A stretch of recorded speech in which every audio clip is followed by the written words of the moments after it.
Hello, my name is Zaina Attar, and this is my assignment for managing machine learning projects.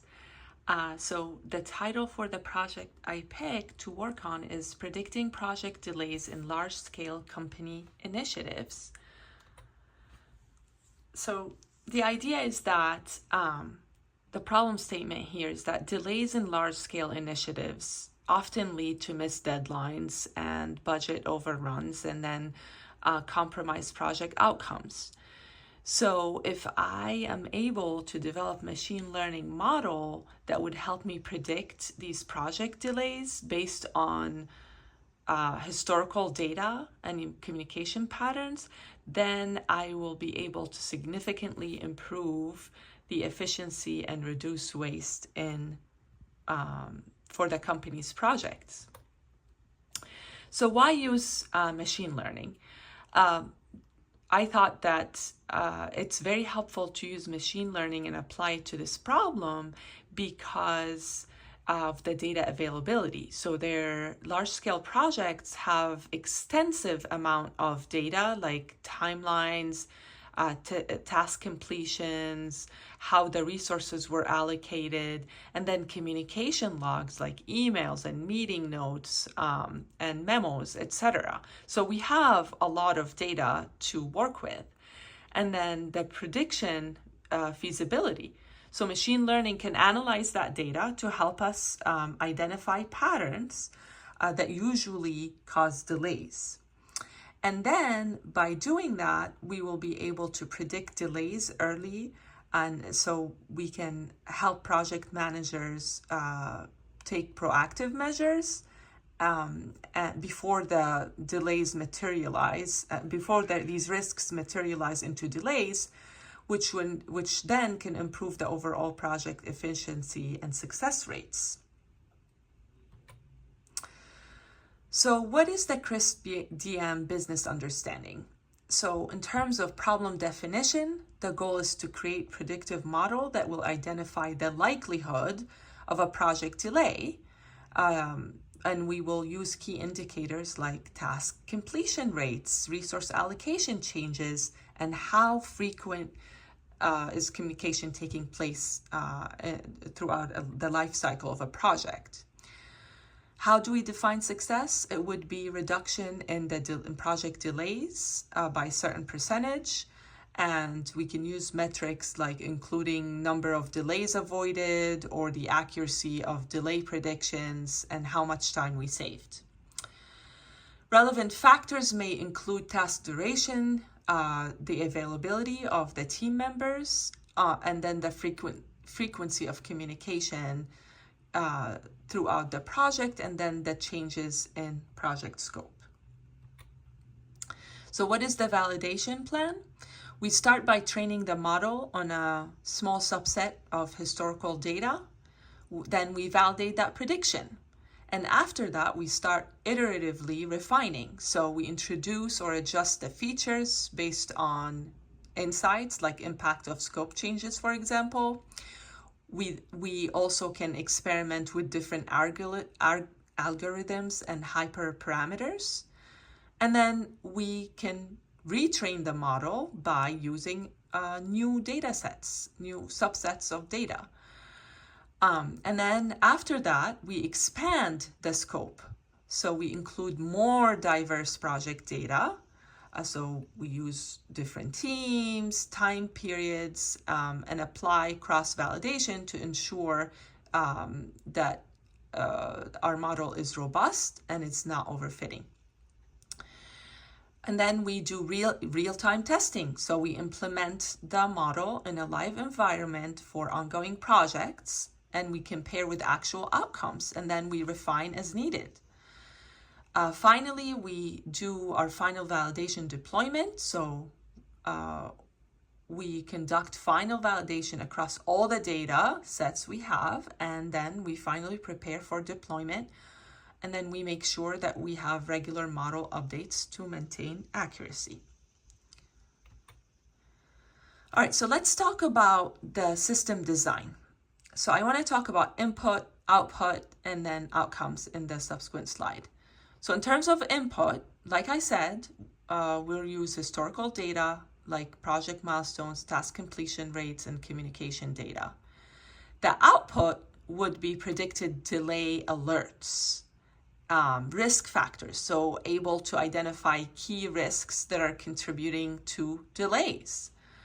And then I want the model to provide proactive recommendations to the project managers, so suggestions for action to mitigate risks before they materialize, such as reallocating resources or adjusting the timelines if they are no longer feasible.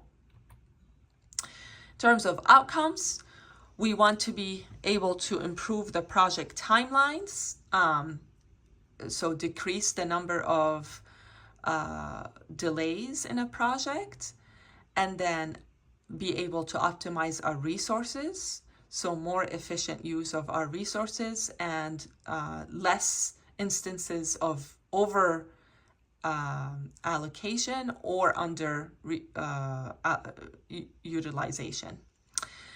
And then we want overall an increased project success rate. So an increased number in projects that successfully meet their deadlines per budget and on scope. All right, so let's talk about the system design decisions that I made. So first, I chose cloud computing based on the following factors as opposed to edge. So first of all, cloud computing allows for centralized data management because my project involves large data sets, because it's large initiatives and large projects, and we have a lot of data. So having a centralized place in a cloud environment will help us train the model and easily scale it. And then also, because we have significant amount of data, the computational power of cloud is much more helpful because of the large amounts of data that such a project requires to train a model, etc. And then collaboration. So cloud solutions are really good for collaboration where multiple stakeholders need access to the same data, because we have, a lot of project managers working in the company, so they all need, and then, also you have the product managers, the engineers, all of these people need access to this data. So cloud is a better solution for that. And then obviously it's much cheaper to use the cloud pay-as-you-use model rather than investing in hardware and infrastructure required for edge. My second decision has to do with deciding to go with offline learning because of the stability of the data. So the data is likely relative and doesn't require frequent updates. When you have historical data on projects, that doesn't change. The emails don't change. The accuracy and the risks that are recorded doesn't change. And then resource efficiency. So offline learning is much more efficient because the models can be trained during off-peak times, which reduces the need for constant computing resources. All right, my decision number 3 is I chose batch predictions because of the predictive use case. So the aim is to predict potential delays in advance, which allows project managers to take proactive measures. This aligns well with batch predicting. And then efficiency, batch predictions allow for the processing of large volumes of data, which is much more efficient. And then the risks and potential risks in production that I foresee is that one is data quality. So having incomplete or inconsistent historical data can affect my model accuracy. And then another thing based on my experience that can be very important factor that can introduce risk is evolving program prioritization.